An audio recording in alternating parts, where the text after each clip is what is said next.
North Carolina after Nico? No, not anymore. That was a thing for a little bit that lasted maybe an hour or two.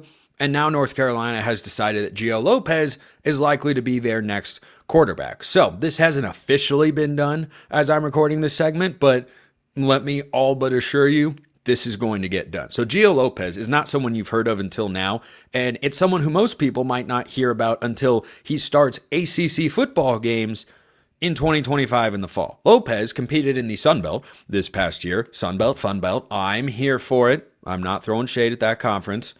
I might a little bit, but not a ton. He went for almost 2,600 yards and 18 touchdowns this past fall. 3 years of eligibility left. He's one of the top G5 quarterbacks that's out there. So let's start with the first part of it. This has me not excited, not worried, just kind of That's Gio Lopez of North Carolina. That's an kind of move. Because this is an kind of administration that Bill Belichick, I think, is going to run. I have been raising red flags about Belichick's move to North Carolina for a long time. I do not get the sense that he's going to just revolutionize football in Chapel Hill and all of a sudden they're going to be realizing the full potential that their rivals over in Durham are kind of close to achieving, but very quietly, of course. This is not the same sort of G5 edition. So he's not a big guy. Gio Lopez is not some Josh Allen, Mitch Trubisky hulking figure who comes in and is just slinging it all over. He's crafty. He's smart. Reminds me a little bit of Dylan Gabriel. Maybe it's because he's a left-handed quarterback. And yes, that makes your right tackle now more important than your left tackle. Hope you got a good offensive line there, Bill. Because this is a guy who didn't stay healthy his entire time down at South Alabama. And when you watch his highlight reel, yeah, he makes some good plays. He has an it quality to him. I will say that's what I like most about him as a quarterback. He has that kind of playmaking it quality because he's not someone that blows you away with all his physical traits. He just goes out there and he makes plays. But I'm raising a red flag again here. When you have someone that has any sort of injury history coming from the group of 5 ranks, is that going to suddenly get better at North Carolina as Bill Belichick's figuring this thing out? Is this really the answer that they're going for? Look, it's year one. With any other coach, perhaps I have to recognize my own biases here in this situation because my initial take has been, and this may shock you, I enjoy being right more than I enjoy being wrong, but I point out to you guys always when I'm one or the other because I'm both frequently. That's the nature of the business I'm in. So maybe I need to get rid of this notion that North Carolina is going to be good right away or that they should be expected to be good right away. Because did Mac Brown hand off a stellar program? Not really. You know, they were okay. They were fine, but the recruiting trended down over the last couple of years. And Bill Belichick has to come in, establish his own culture, and establish his own everything.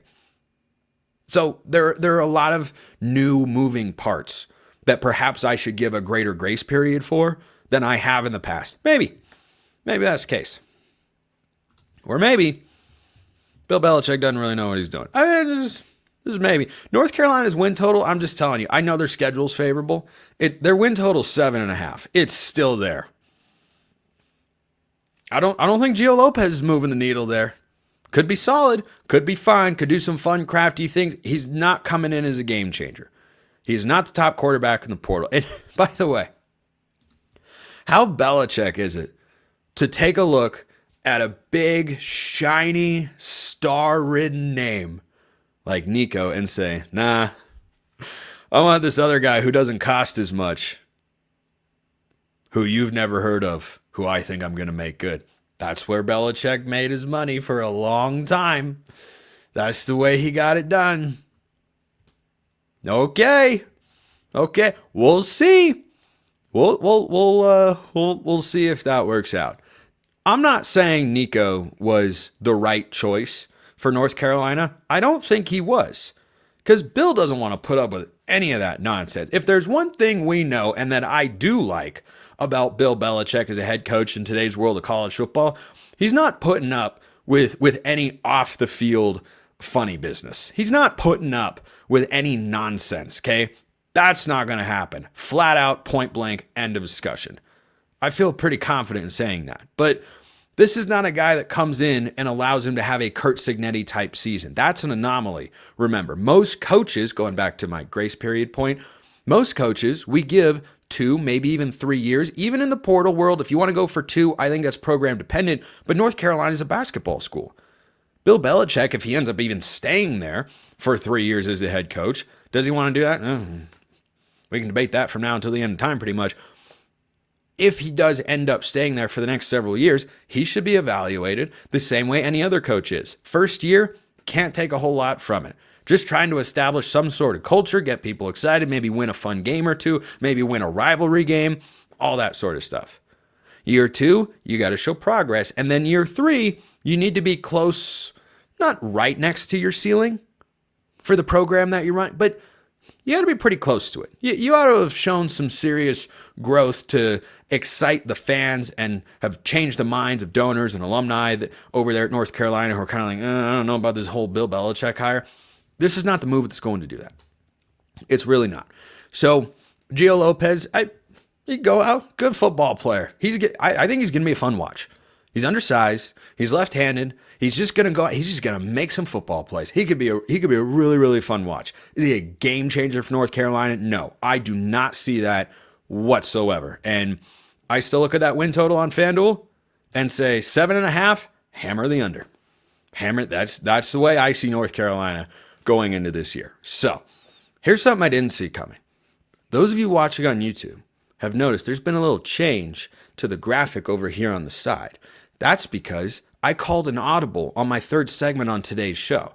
I'll talk Lane Kiffin and Texas's wide receiver edition that I really like on tomorrow's show, assuming nothing else crazy and wild breaks, because the best player at his position entered the transfer portal as I was recording this show. That's how quickly the portal can move. That's how quickly things can change. That's what's happening right now.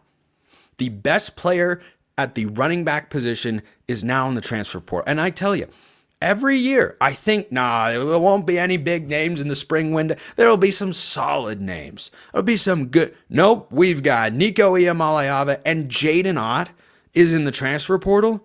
How in the world was this allowed to happen? This is not a good sign.